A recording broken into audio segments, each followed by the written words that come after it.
presentation. All right, everybody, we're back for another episode of No Flicks Given, and this week it's going to be Matt's turn to pick, who I'm pretty sure he just learned he is supposed to pick a movie for this episode. So do you have one, or you're still looking? I choose Vincent Minnelli's The Pirate. What? No. I don't know that. No. Wait. Is this a real thing? Yeah, it's a real This thing. is- Judy is that- Garland. Wait, I was thinking of Roman Gene Polanski's Kelly? Pirates. I 1948. was thinking of the Walter Matthau Pirate. 1948, Judy Garland, Gene Kelly, American musical film, produced by MGM, The Pirate. If there was a color wheel where Death Machine is on one side of it, Matt is like, what is the I can't think of what The chromatic Yes. opposite.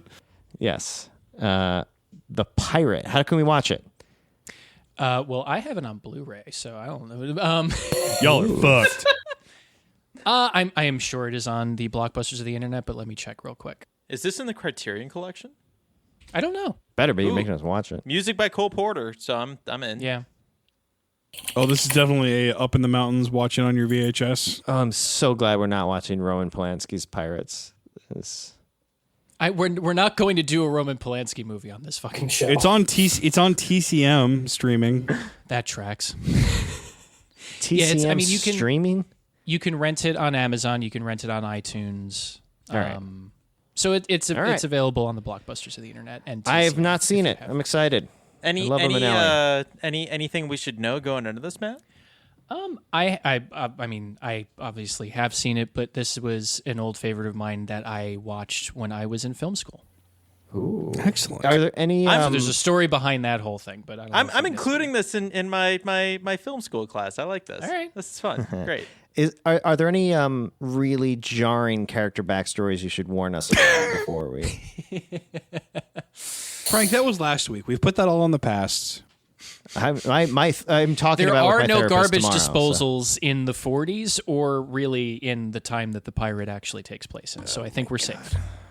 Hey, let's put in the tape. Okay, great. The Pirate.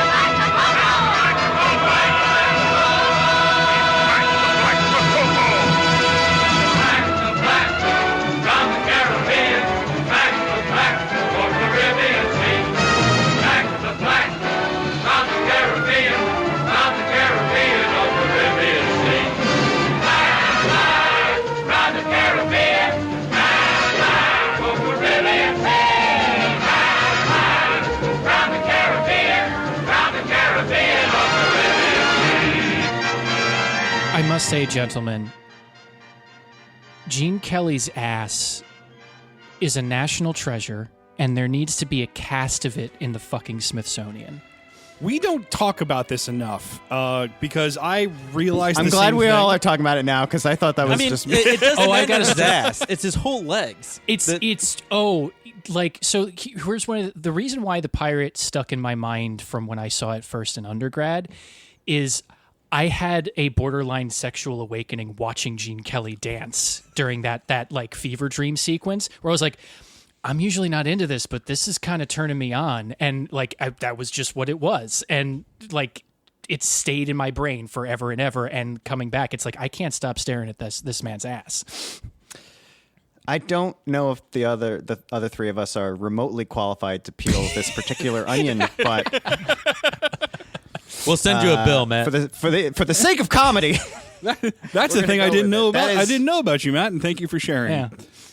I love how we didn't have to wear him down and lower his guard. He came in hot. I am with that. pretty comfortable with my sexuality. I know where I stand, and Yeah. when I see a very, very attractive man, I will point that out. Kinsey scale. Can I? Kinsey scale. All right. So there's a bunch of things I want to say, and I'll sprinkle them throughout, and they're all hot takes and somewhat controversial. And here's kind of the first one that I didn't really realize about me. I don't know if I've really seen a Gene Kelly movie. Interesting. Because in my brain, I was picturing Fred Astaire. White Christmas. Who's Not Bing Danny Kaye. Bing Crosby? Really? That's the face. I know who Bing Crosby is, and I've seen plenty of his movies. But when I think Gene Kelly, my brain pictures a Bing Crosby Have you seen figure. Singing in the Rain? And I've seen clips of it, but like in school wow. back in the Okay. day. I really don't think I've actually sat down with a Gene Kelly movie. So when he shows up, I was like, that guy looks like he'd be the lead, but I don't recognize him, so it can't be him. And I was just like waiting around. I'm like, fuck, I think I don't know who Gene Kelly is. And like this is the first time really sitting down and seeing a Gene Kelly movie. I'm sure I've seen clips, but like how many 1940s white male dancers do I have to keep track of? I mean, just two, really. Fred Astaire and Gene Yeah, Kelly, really, right? just two. I'd throw Danny too Kaye in many. there. Yeah, that's Danny Kaye for sure. Danny Kaye's a badass. Danny Kaye's more If of you're a looking at like the iceberg of singer. it, it's like Gene Kelly and Fred Astaire up at the very top, and then Danny Kaye's like a little bit towards the waterline. Yeah, Danny Kaye is definitely B team, but he's still pretty fucking great. Yeah, he's the Hawkeye. I don't really know where the Danny Kaye hate is coming from here, but We'll dive deeper into that for our White Christmas episode. Oh, I can't wait. I can. Well, here's I'm not going to just rattle through them. I'll just say one more since we're here. I realized this about myself. I don't think I'm deep down a fan of Golden Age of Hollywood musicals. Yeah. I really don't think I'm a fan of these sort of like old timey big numbers. And there's moments in this that I really, really liked.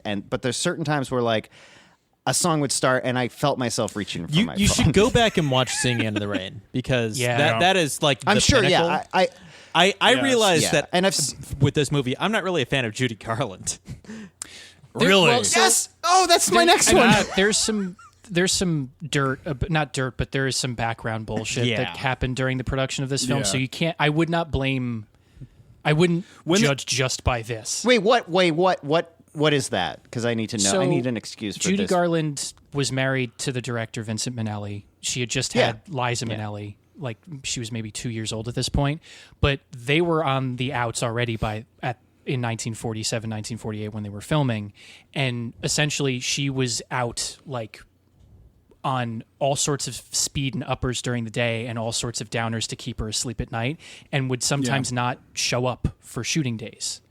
Frequently, okay. according to IMDb Yeah. trivia, she missed 99 of the 135 shooting days due to illness. Yeah.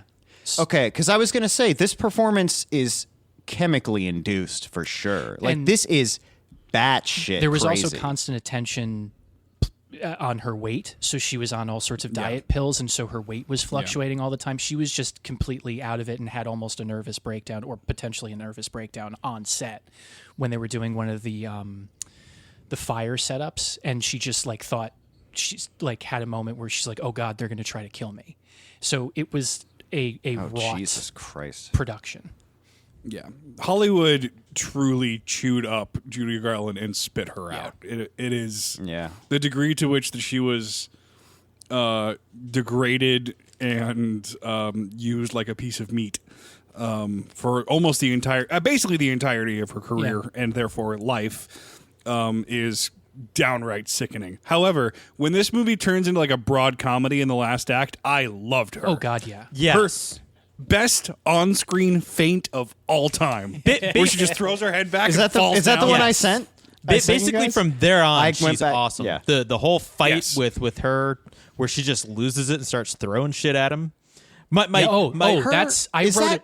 that has to be a record for most thrown broken things, because I want to go back and actually count. If I do, we'll insert it here. One of but- my film papers when I took the class on Vincent Minnelli was about that sequence in the film. Just because it's just I couldn't stop laughing, and it's the easiest It's like crazy. slapstickiest scene, like straight out of farce, and it just works. And between it's her my- and and it's It's my single favorite line in the whole thing, where he goes, I've never yet raised my hand against a woman, but by heaven, you've gone too far. On God! then just a chair comes and like bashes him in the face. oh, that was great. He goes, touche. Yes. Yeah. yep.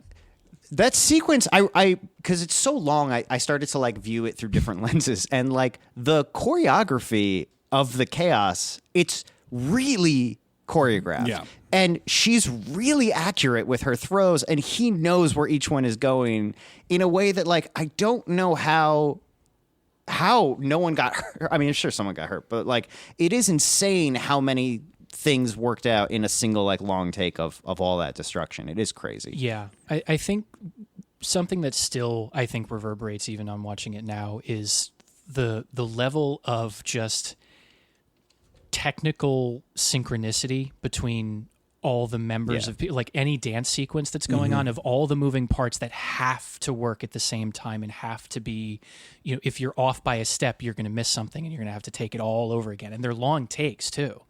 And just the how on the ball everyone has to be in order for that to work. Which is why part of the reason I also found myself reaching for the phone during the musical sequences was because they had to cover that so boringly. One of the things that Singing in the Rain sort of takes this concept and sort of bumps it up to 11 is the way that they incorporate camera work into the precision of the dancing and the performances. There's a moment or two where the camera work gets interesting. I think one of Gene Kelly's earliest numbers, or maybe the one where he's like sexually harassing every single woman in town. Yeah, that one. I think he like climbs up to a second level balcony. The camera goes insane. with him. He comes across. It comes back down. It's that was probably my 5-minute mark of like, oh, okay, this. I agree. The costumes in that scene, the whole set, the way the camera moves, the whole thing is near a oneer. Yeah, it's really impressive. His costumes for the entirety of the film are amazing. They're vibrant and just flamboyant, and it like every time he walks up in a new outfit and really cling to his ass. Yes, they do. Yes, they do. Yeah. They knew what they were working with. He's got a Great ass! And you got your head all the way up it! When I think of asses, something comes out of me. The thing his costumes made me think of is, and this is probably a deep cut, I don't know, maybe not with you guys, but has anyone seen Zorro the Gay Blade? I remember you telling me about this film, but I did not watch it. So the plot is George it's a 1970s like Zorro sequel comedy spoof. It's like a Mel Brooks scene kind of movie where George Hamilton is the son of Diego de la Vega, becomes the new Zorro and has to like, it's just a standard like Zorro movie, and then he gets hurt like halfway through and he has to get his flamboyant brother to take his place, who's his twin, and the brother just like changes the outfit and always makes it like he gives it the hat like has fringe around the edges of it, and every outfit's a different like bright color. It's completely insane, and it made me think of just like the audacity of like the costuming for this time period is. And I think that it informs partially the character of this. He is an actor pretending to be a pirate, not the other way around.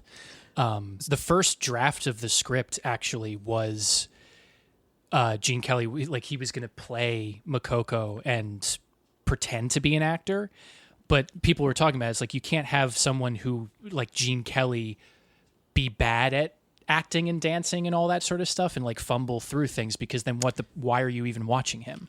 Yeah. What's the so point? Then they fired the original writing team and hired a new group to do it the other way around. Where does Makoko come from?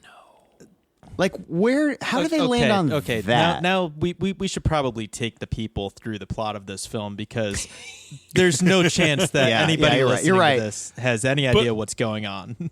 Real quick before we do that, Matt, what's your origin story with this movie? I know you mentioned it before as a sexual awakening, which I appreciate, but I would like a few more details to fill it out.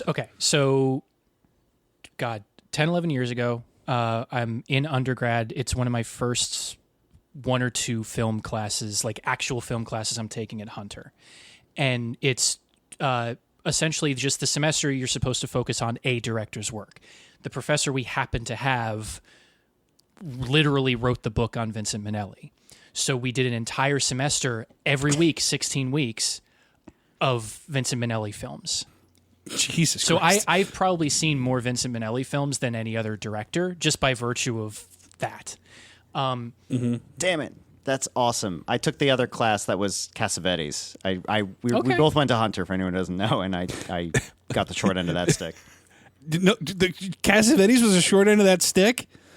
I would rather do Manelli, for sure. Manelli was a lot more fun, I can tell you that much. Confounding. Yeah. I'm not a Cassavetes hater. I just, of the two.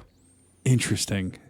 We'll get back to that. Yeah, sorry. So the other thing, too, is coming from my background, despite the fact that, like, my grandparents were very much into musicals, but growing up, we never watched them. My dad never took us to New York to go to Broadway shows, anything like that. So I just always thought, I probably don't really like musicals. And over the course of that semester, I learned to appreciate them a lot because we were studying how they're made and how complex they are and all that.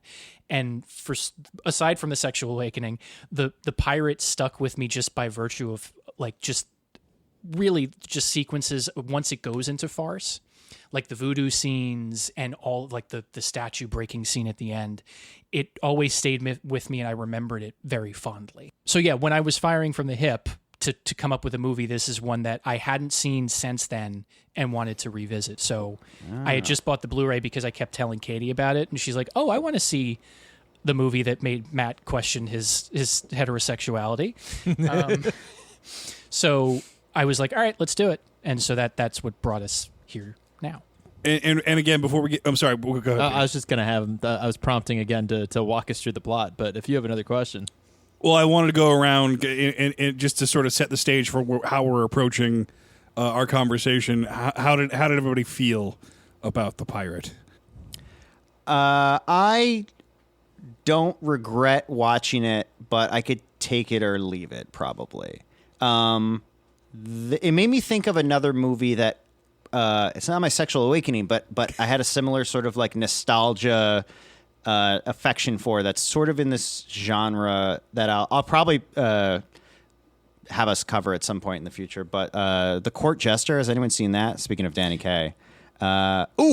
No one's seen I've that? seen the clips okay, from it, putting pin in that. There's like like two or three people listening audio who medium, are guys. just like, yes, that's going to be it's yeah. So it made me think of kind of that, which is similar, but I'm sure there's a whole genre of these sort of like rom-commy, big budget musical numbers or whatnot. There's moments that worked pretty well. There's certain stuff that kind of I just really like and I kind of miss. One of them is and I hadn't seen this in so long, which is the like storybook opening. That's my very first note. I love a storybook opening. What even would that be today? The only thing I can think of is like some kid like unlocks his phone, and that's the start to the movie. I don't know, but it's so beautiful, and it's always on this like satiny velvet like piece of cloth. Like it's fun.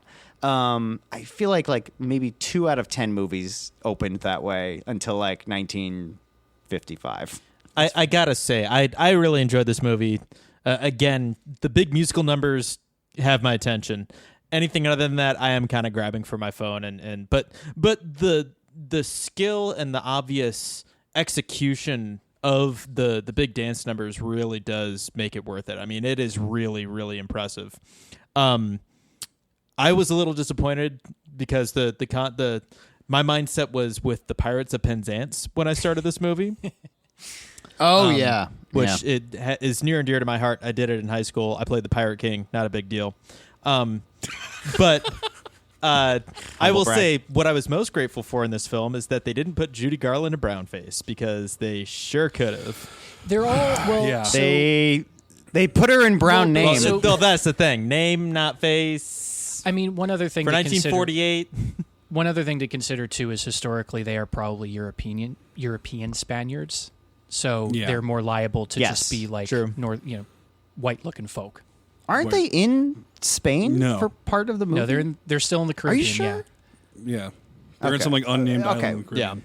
Okay. But Peter's right. We should just bang Connor out the still plot hasn't quick. given his thoughts either. I was going to say, after Connor's done. This movie was not for me. Nothing about the. I am just not designed for this film at all. It's just not. I'm so glad I'm not alone over here. It's one of those things like I can appreciate it from like a technical perspective, like how much movie there is in this movie, but the story and the characters and all that just sort of bounce right off me like water off a duck's back. That said, the last 30 minutes when all the characters become humans and it's like it starts like to skew into screwball comedy is much like more when the my movie jam. starts. Yeah. Yeah. You know, like once you get past like the theatrical, like, you know, oh, my life is over because I'm marrying this guy and him trying to woo her. When it's just them fighting in a room, that's much more my speed. Yeah. Yeah. Basically, from the moment that Judy Garland faints. Yeah. Which, ladies and gentlemen, and says, It is- oh, an actor. it makes Marion Cotillard's death in Dark Knight Rises look Oscar worthy. Like that's the way I'm gonna put No, that. it's an incredible. excellent feint. It's perfectly tuned for this particular movie. We have She falls. we have to post this on the Instagram will. page. Yeah, we okay, will. Good. She falls faster than gravity. Like she falls like Philip Seymour Hoffman in Along Came Polly, like just instantly on the ground. she It's looks like crazy. She basically throws her head back and just throws herself. I was going to say, face first on it the looks ground. like she's doing a headbang and just didn't catch herself. Yeah. Yeah. Okay. I think I can hit the plot pretty succinctly so we can get Yeah. back into the Good meat of it, luck. just so everyone can kind of catch up. I think I can do it. I think I can do it. We have several characters. It's not terribly complicated. We have Judy Garland is a like highborn noble lady who's about to get married to a boring aristocrat guy. Classic, and she is longing for adventure. There is this acting troupe that comes to town in the Caribbean that the lead is Gene Kelly, who is basically just Gene Kellying all over everyone's chest throughout the whole town. He's just doing his thing. He immediately falls in love with Judy Garland from a distance, woos her, hypnotizes her into thinking. I'm realizing how complicated I was this gonna is gonna say. get as I'm going into the sense.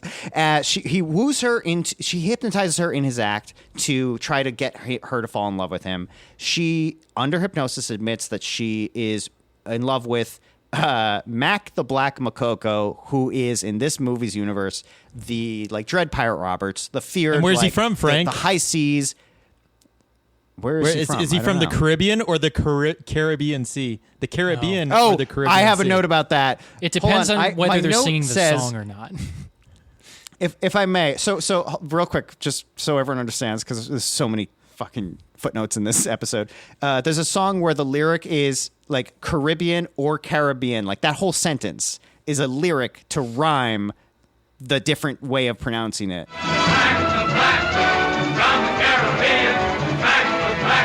And it's stupid. But in my Don't book, you do Cole Porter like that? one of That my is Cole notes Porter. says Yes, it is. Caribbean or Caribbean ?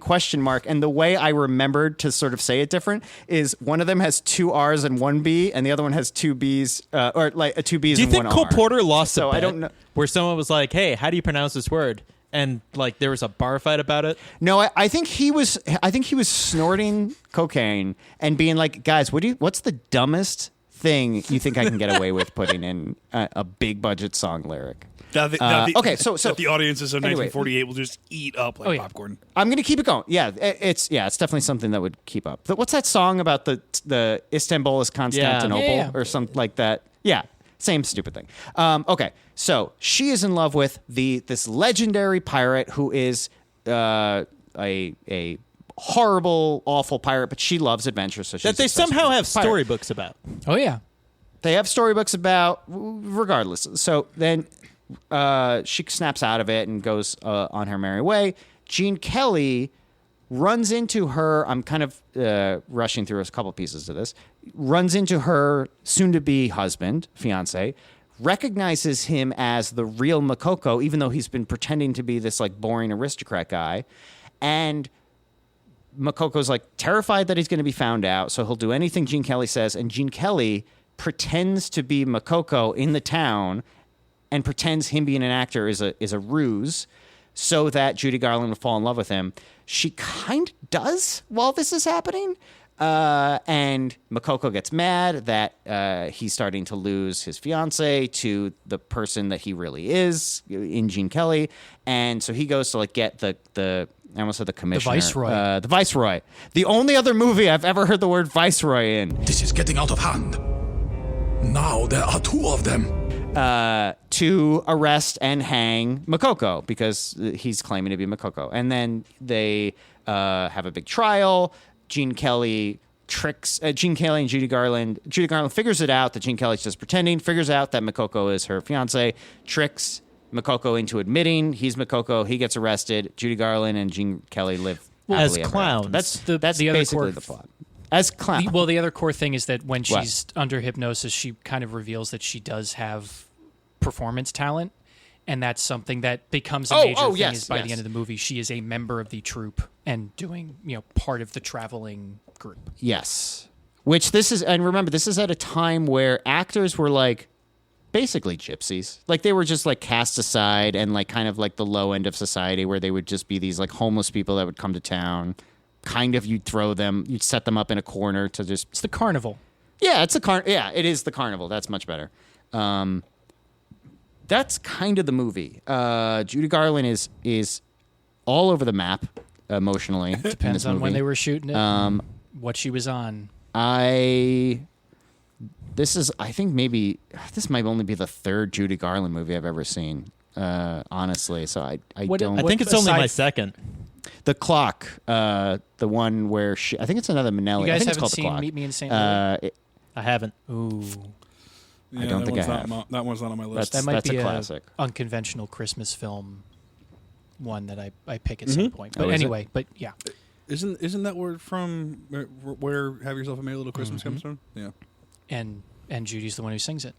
Yeah, I mean, I completely understand it not resonating with certain people. I know the movie didn't even do terribly well when it opened. Like they gave Vincent Minnelli like the keys to the kingdom to do whatever he wanted, but the production was hell. And after he was finished with it, the studio came in and re-edited stuff and added crap in, which is kind of why the first half of it is so long, because there was this concern about like the audience again. It's the same old refrain of like, but the audience might not know how we got here.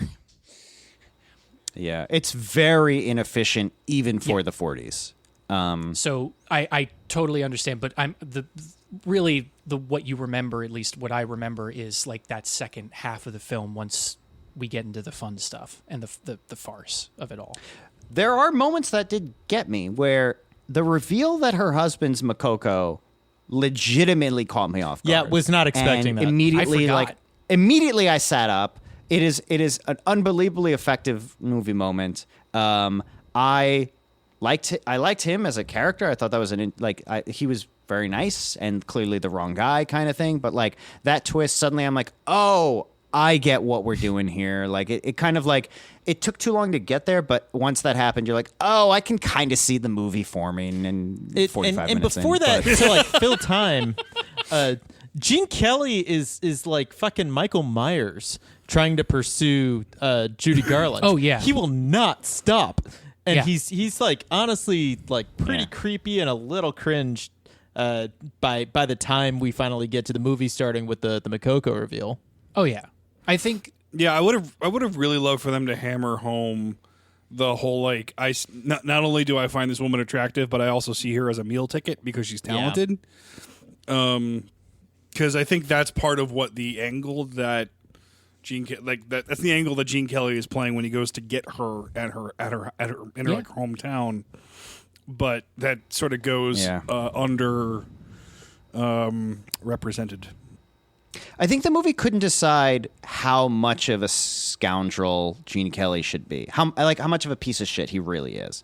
And the craziness of this is the first moment I really started to like pull away from the movie was he has his first big dance number is crazy and it's so over the top and the he is singing about the fact that like he falls in love with every woman he sees basically, or maybe not really fall in love, but like it's just sort of like trying to. Yeah, it's just pursuing, and it is like comical where he's like flirting with one, another one walks by, he goes to her, another one walks by, and it's a decent dance number. I did write though watching him dance, I felt like I was at some other kid's birthday party. Like, he is having the time of his life, and I'm just sitting there. The one great moment of that number is the swallowing the cigarette thing that he does. That's a That's yeah. Just that moment is worth preserving at least. responsible for That guy you met? That moment got you too? Probably, yeah. Now that I'm thinking about it. Yeah. Well, Gene Kelly does have this way of doing the impossible with this feeling of effortlessness. It's like, and that moment in particular, it's like, he like in reality he had to practice that move over and over and over and over again to make sure like he did it safely and could get it back out of his mouth, lit. But when he does it, it's just like, I do this all the time. This is like it's a trick. Yeah. It's a trick I picked He's up. unbelievably charismatic. He Yes. really is good. The note that I made about the cigarette thing was that trick, I guarantee, burned 1,000 teenagers' mouths that tried to do the same. Without sure. a doubt. Sure. But yeah, so he has this big dance number where the whole concept is, I am super flaky, I'll hit on anybody, I'll flirt with anybody. And then the next fucking scene, he sees Judy Garland from a distance the same way he saw all these other women and immediately pursues her. And in my head, I'm like, all right, is he doing an act? I just couldn't get on board with the fact that he legitimately fell in love with her, because like the movie wouldn't lean into he's horrible or he's great. It was this weird kind of middle ground with him that I think I always had trouble sort of latching on to. That was the trick of it. I think that's part of the unevenness of the first half. I think, again, if there was a little bit less studio screw around, it might be a little bit different. But yeah, the one thing that I did appreciate was he does start off as like a complete cad, and then that does get deconstructed to a point by the end, because like even the sequence of him kind of orbiting Judy Garland on the steps gets reversed later on by Judy Garland doing the same thing to him after she realizes he's pretending to be Makoko, and like stuff like that, like leading up to the statue scene and all that. So like that, and his ego does get deflated, bit by bit over the course of the rest of the film. Lots of Taming of the Shrew adjacent stuff going on. Yes. In this movie. Yes. It felt very Shakespearean. Like even like Makoko being Makoko as like a character turn felt very much out of like a Shakespeare play. Yes. Almost a Prince and the Pauper thing too with Yeah. it. Just a little bit of that sort of like Mrs. Doubtfire, like all of these sort of like Tootsie, like all Almost Tootsie. Yeah. Speaking of orbiting somebody on the stairs, I have written in my notes running in circles around a horse that is sitting on its ass. Oh yeah. yes. It's clearly a statue of a horse, but that image where he sort of whirls around after fighting the security guards, and there's just a horse just sitting like a dog, with his butt on the ground. With his back to us, which made it worse. With his back to the audience, just like staring in one direction, Yes. and Gene Kelly just starts menacing him with a club and running around in circles. It's a weird choice. Yes, it is. This movie occasionally dips into the surreal, yeah. and that's when I got into Well, it. that we have to talk and then about the transitioning sexual into the fantasy. fire dance. Yeah, Yeah, we have to talk about that sort of like weird. What is that? What is that? What is that? I don't know what to say. She like fantasizes about him. He has burned a town to the ground. Is wearing like black tights and like kind of a mesh tank top you'd see at like a club. black He's short wearing like shorts. hot Shorts. pants He's wearing like booty shorts. with Gene Kelly. I all don't know sorts of what's booty happening. I think I saw that same outfit as on a background dancer in a Lil Nas X video. Like that's the type of outfit we're talking about. Yeah. It's crazy. But I miss the like, I just miss the fake skies Theatricality behind people of it. in these. Yeah. Well, the yeah. And so theatricality. this Yeah. is Vincent Minnelli came from Broadway. Like he was a set Yeah. designer. And so that was yeah. one of the major things that was a focus of the course that I took was he does whatever he's doing with the camera is to him secondary to how he's creating his mise en scène of like, what is this painting or what is this stage going to look like? Which is why like, Well, and he shoots it like he's shooting Yeah. a play. Like it's like one half of the Wow. One half of the set is the audience. Yeah, stage. Like one. Yeah, like it's like one side of the stage, the other side of the stage. Just frame it like that and let shit happen. in it. Yeah. Which I think a lot of big sets from this era had a like open wall, like a fourth wall kind of feel to them. Even like the Adventures Robin Hood had a ton of sets that definitely had that piece to it. We were always pointing in the same direction. So funny enough, this movie was a play. I heard that at least. So in one of the fun go. facts here on IMDb, Vince Minnelli and Judy Garland vacationed in New York City, saw the play, loved it. Judy Garland called up MGM and was like, "Hey, I want to make this movie." And MGM was like, "Great, we already own the rights." And then they just stayed in New York for like 2 weeks and just watched the play as many times as they could and took notes. And like That's funny. cribbed a lot of it from the actual play. But God, Hollywood during like the studio system where it was just like, we want to make this, great, do it. yeah. Must have been a magical place. Apart from all the lives it was constantly destroying. Aside from all of that part, it was. And actually, Peter, my question with that is, but the music, all that stuff came after. It wasn't a musical play, right? Right. Okay. I think it was just a straight play. Okay. Yeah. And that's when Okay. it's kind of Vincent Minnelli's blank check film, for better or worse. Well, I was gonna ask, had he done or did he ever do other musicals? Is this his only musical? Oh no, he did a number of musicals. He did before the one that he met Judy Garland on was Meet Me in St. Louis in like 1944, 1945. Okay, that is a full. All right. But like I can't list them off of the top of my head at the moment. But yeah, he that was what he was predominantly known for. Although he An American in Paris, the Ziegfeld Follies. Yeah. Was Gigi a musical? Yes, Thank Heaven for Little Girls, which is another problematic song. But yeah, but he also did he also did Lust for Life, which is the Vincent Van Gogh biopic with Kirk Douglas in the leading role, which also I remember fondly, but I don't know. Kirk Douglas. You would be surprised. But he has 2 ears. But yeah, no, so he had established himself by this point, and MGM initially, at least for the production purposes, gave him kind of whatever he wanted to do with it. And it went, I think, up until another like 10, 20 years later, it was the most over-budget musical that had been produced to that point. Because it went, I think, something like, I don't remember the figure, but it went a substantial amount over budget. By the time they got through their budget, it cost almost as much as Gone with the Wind. But That's crazy. But it lost MGM $2 million. Yeah. This does not look exceptionally expensive. It's definitely a big budget, but like I didn't really blink an eye at. But also, you have to think production about design. how many wasted days there are. How many like? Oh yeah. That's what drove him over budget. Were the 99 days that Judy Garland didn't show up for shooting. I watched an interview with one of the Nicholas brothers. So they're the guys that dance with Gene Kelly during the first Be a Clown sequence. Oh, I was wondering who those two were. I saw them in the credits. So he recounts a story where they all showed up at whatever call time was. And we're talking to somebody, and we're like, "Oh, hey, we're ready to go." And they're going, "Yeah, we're waiting for Judy." And he goes, "Okay, when's Judy going to show up?" And the guy goes, "Don't hold your breath." And she never showed up that day. And they're like, "Okay, I guess we'll come back tomorrow." So that there were 100 days like that. So are you saying Judy Garland was the shark in Jaws?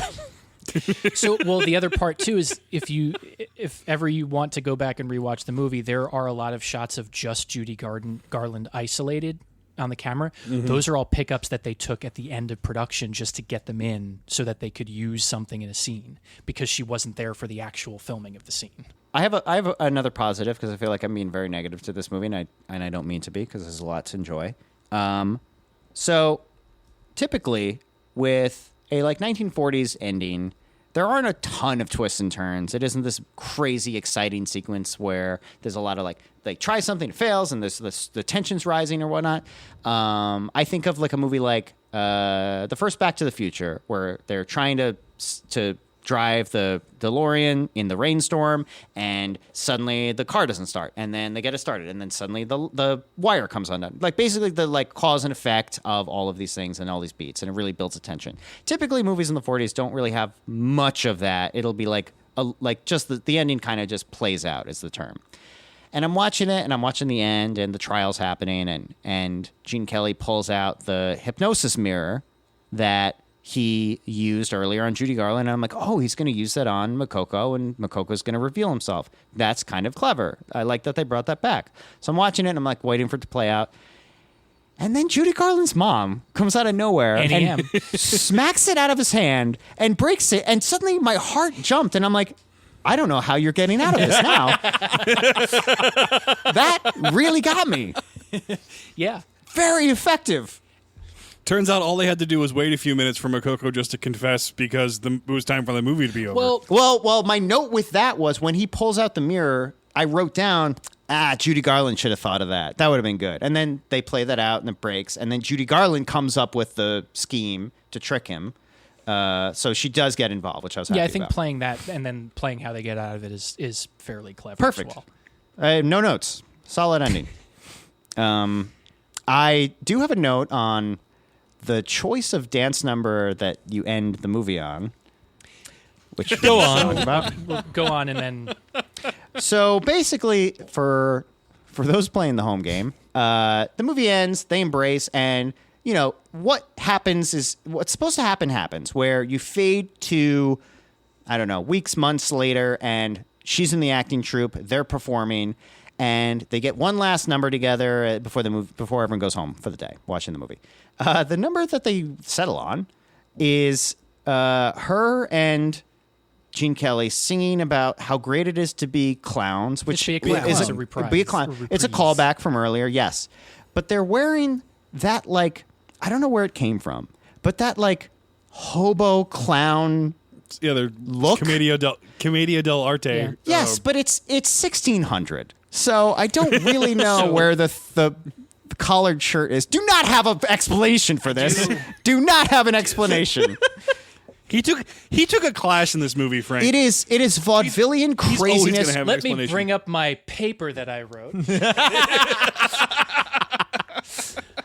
Okay, go. So yeah, the go reason ahead. for that is Be a Clown, both the original and that at the ending sequence were tacked on at the last minute, and like the producers are like, we need to end on a high note, and made Cole Porter write a happy, funny song to end the show with. And so, like, that wasn't in any of the original versions of The Pirate. It didn't have a number at the end. I don't think it had that number. They might have tried to redo another one. Something else. But ultimately, No, it should be an upbeat number, but that is so the wrong tone and vibe for it. so that was They look. Yeah. I was cringing for them. It just looks. It's like a Marx Brothers routine. When the movie has not played that up at all, really. Which, ironically, I think that was Judy Garland's favorite scene because she came from doing stuff like that when she was a kid with her family. I think it's her best scene for sure. She's It's the most beautifully performed. Yeah, she's the most in sync with what she's supposed to be doing. And it's also like it's her and Gene Kelly getting to do their thing Yes. together. Yeah, just the Which two of they them, hadn't- no extras yeah. or anything. Yeah.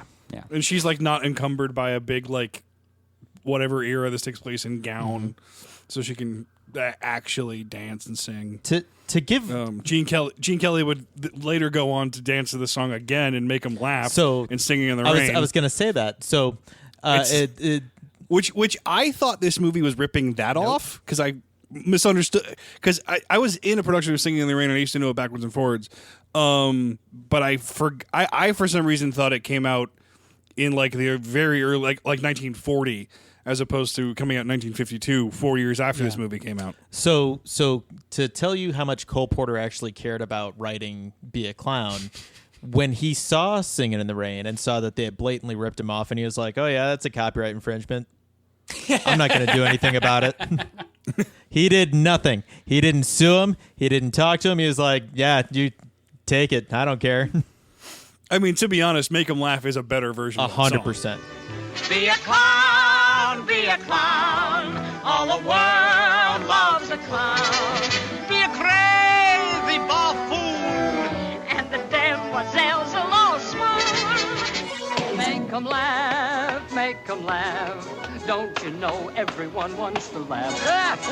My dad said, be an actor, my son, but be a comical one. So, Oh my God. I have a favorite character that we haven't discussed yet. Wait, can we guess? Yes. Is it the aunt's husband? I think that's who it is, the thin guy with It the might purple be. suit. Yes. He's always The guy smoking who- a cigar and looks stoned and has no lines. Yep. That Yep. guy Yep. is doing Silent Bob before Silent Bob, and he looks way cooler doing it. Yep. He's that. I've seen other movies that have this character in it from this era. Yeah. This stereotype of and it's always wealthy people. It's always a wealthy woman and a wealthy man. Her husband she's the character with lines and scenes, and he's just kind of like tethered to her, but like with a very like elasticy string where he'll just like catch up to her in the scene and she'll give him direction to go do something, and he's like, oh sure honey, I'll go do that, and go like walk out. But most of Yes. the time, he's smoking a cigar or drinking and just doesn't care. Yeah. Which The word is bumbling too. Yes. There's an energy to him that's a little bumbling if he was not so relaxed. aloof. Aloof, that's better, yes. He is a delight, and it took me a while to even realize he was a character. Yep. I'll say this. He was so passive, I didn't even notice him. So What? At the beginning He's of the the movie, I best. thought he was the servant of the guy trying to be the husband. Oh, Don Pedro. Yeah, Yeah. yeah. That's still who I thought that was. Yeah, no, he's got the vertebrae of Ichabod Crane. Like, he's just this...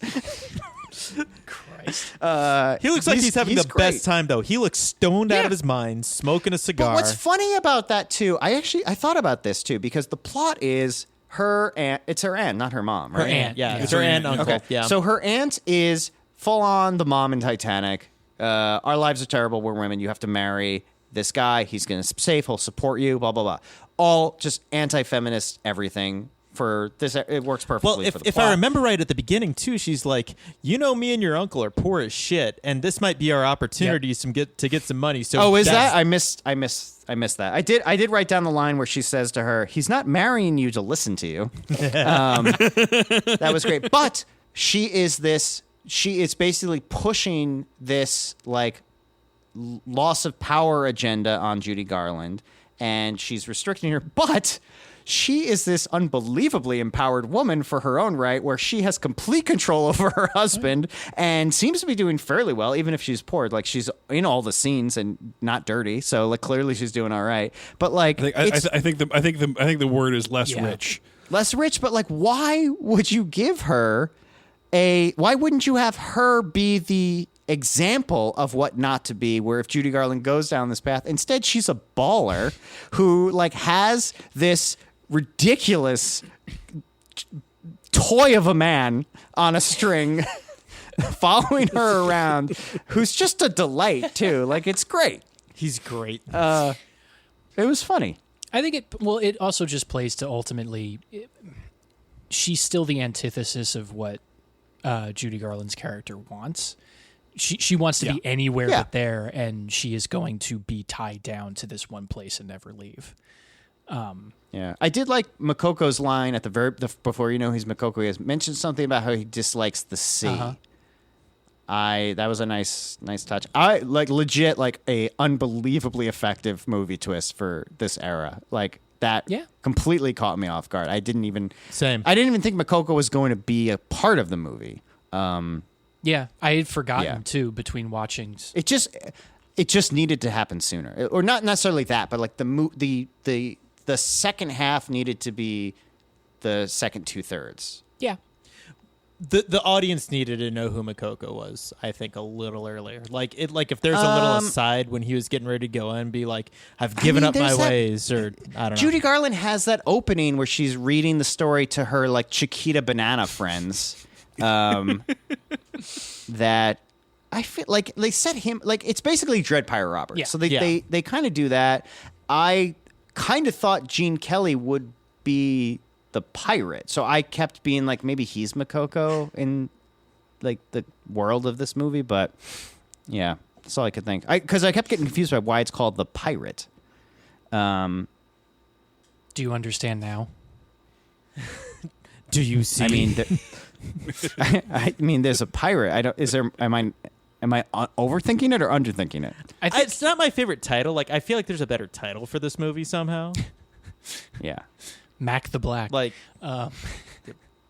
honestly, they say it enough times. Yeah. I the title doesn't bother me that much, but I mean, because ultimately, like, it's about the concept of a pirate, and at least one of the characters was a pirate at some point.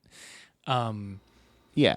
So it's kind of whatever, but I definitely think it is the problem that we've all been discussing of just it's got this uneven, like, slow paced, weirdly paced first half. Yeah. That was I would like to attribute to studio meddling, but who knows? It's probably so muddled, yeah. But I'll say it's a great story, a okay plot is the way I'll put it. Yeah. Like, you could remake this and clean up and smooth the edges that are there's a really great movie in here with not much changing the core concept of what's happening. I kept thinking of Kevin Kline when I was watching. Yeah, well, you know why? Yeah. Oh, absolutely. But to In and Out. Yes. To watch Kevin Kline do this in, like, 1995 with, like, Holly Hunter. I don't know. Annette Bening. That would be good. Annette Bening in 95. What was she doing? She was doing The American President. She was doing... That's not bad. Yeah. That's not bad. Wait. What? Does this have something to do with Sidney Wade? They say her name a million times. Wait, I can do this. Don't tell me her name in American President. They say it a million times in that movie, and it's 3 words. It's going to bother me if I don't do this right now, and the audience has to deal with it. Sidney Allen Wade. It's you. It's like they say it the whole movie. They always say 3 syllables. Oh, fuck me. Sidney Allen Wade. You got 5, 4, 3, 2. Sidney Allen Wade. Sidney Allen Wade. Just stay away from DuPont Circle. I hear it's murder this time of day. Frank ran away. Oh God, that hurt. That one hurt. But yeah, Sorry, everybody. Hopefully, we trimmed that down. That was a long time. Ultimately, for me, I think once it jumps into the surreal stuff, once it jumps into just everything's picking up, we're actually getting into this story, really. Because that's the way that the second half of the movie goes, that's always what I remember, and I remember it still fondly.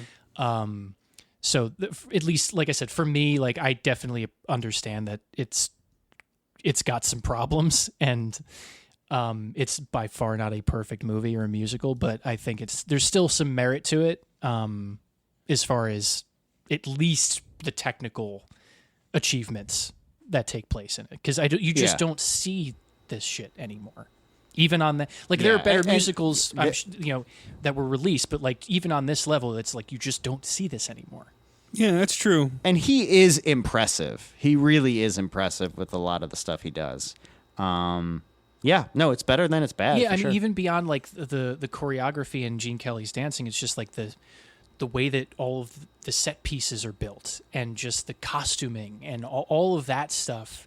It's just they're going completely. It's that what in my head has just always been, like, when someone says it's a Technicolor film, like, this is one of the movies. Yes. This is what pops into my head, is like they're going for vibrant colors, they're going for contrast, and it's just like this is like one of the examples of that to me.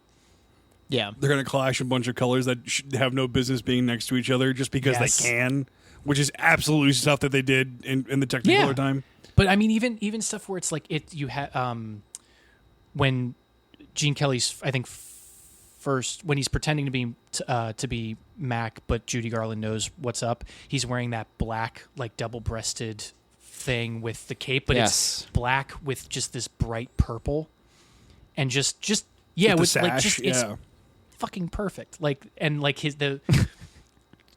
all of that stuff is still, to me, top notch, and, like, it's a group of people that are at least on the production side on the top of their game, and for sure, it's that old Hollywood magic where it was like where movies were just new enough that they would bring in influences from other mediums like theater, and put on a big ass show. Yeah. Because they could afford it with like the best technicians in the world, and like Gene Kelly, apart from being super charismatic, is like almost as much a technician as like the costume designer is, because the control that man has over his body, even when he's doing a high wire act, actually that's a great scene. That's actually a great scene because the way he goes from being super confident, basically just walking across a wire like he's walking across the room, to suddenly being like, oh shit, I might fall, is like, that's totally him playing that. And I want to talk about the wire scene because I didn't go back and rewatch it, but something about his footing on that wire makes it seem like there's an effect in the Blu-ray happening. copy. You can see the wires that are attached to him. Oh, really? That you see that there, and there's like one or two other moments where you can see a wire. But I mean, it doesn't happen often. I think it's just because it was in broad daylight and the way they were shooting it. But yeah, I 9 times out of 10 watching this movie, I would not have noticed. It was pretty good. And honestly, all his dance numbers. There's a lot of times with these older movies where you can see the like this cue is late, this cue's early. Like we're at a point now where like perfection is the norm with these sort of like dance numbers and like any sort of like bodily movement. But for this, like I didn't see a single time Gene Kelly was late or early on a cue ever. The whole movie, he pretty much was perfect. His steps were pretty much in sync. I was really impressed. And like the way that he moves through a space by basically just sort of drawing a straight line between where he is and where he's going, and just either going over, under, around, like whatever object happens to be in his way. It's like early parkour. Yeah. It's incredibly impressive. He's what a guy. What a guy. You really need to go. You really need to go watch Singing in the Rain. Like I am not a big old Hollywood musical guy, but Singing in the Rain is. God, yeah. It still excellent. makes me laugh out loud. Like it's very funny. I'm sure it's great. Yeah. Yeah. I'm sure it's great. And I would even say, like, even if this isn't like, if The Pirate didn't enrapture you or whatever, but like the idea of if there was anything about it visually that you appreciated, check out a couple of Vincent Minnelli's other better known films, because like this is him when he's off. Well, as a Vincent Minnelli connoisseur, do you have any other recommendations? Like, I mean, ready I to would go? definitely recommend Meet Me in St. Louis, but to be that as a Christmas time film, Lust for Life is it is Vincent Minnelli trying to turn a live action film into a Van Gogh painting. So there are a lot of cool just imagery and color play going on in that movie. And that one's not a musical, so if you're not into musicals, you can watch that one and not have to worry about it. And then the one that's always close to me is An American in Paris, which is also Gene Kelly. And just because that song that he sings, Home, is just always resonates with me, but also it's a fun, lighthearted musical. Excellent. Thank you. No, what? Yes, have some. Like, that was great. Any last notes, anybody? I have one, but because we found out about Judy Garland's troubles, I don't know if it's appropriate. Probably not. You can do no wrong. You're as right as a nightingale's song. You're the nth of perfection. Of them all, you're the star. When you gaze in my direction, life is caviar.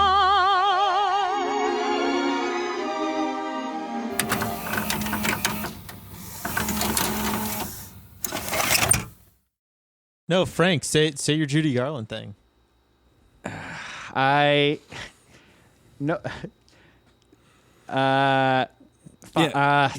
We can put it in the stinger at the very end. No wonder we thought crazy women were witches back then. Oh, no. Jesus Christ. She is absolutely batshit crazy. That's not even cool. If regardless she was of walking Judy- around, of I'd Judy be like, well, Garland. that needs to be burned. I don't know what we do with that energy. She was on a lot of medication, Frank. I did. I was did going not through know a that. lot When of I, shit. I was on medication when I wrote that. And Okay, so with we're all that cancels out. It's all fine. Boo box. The boo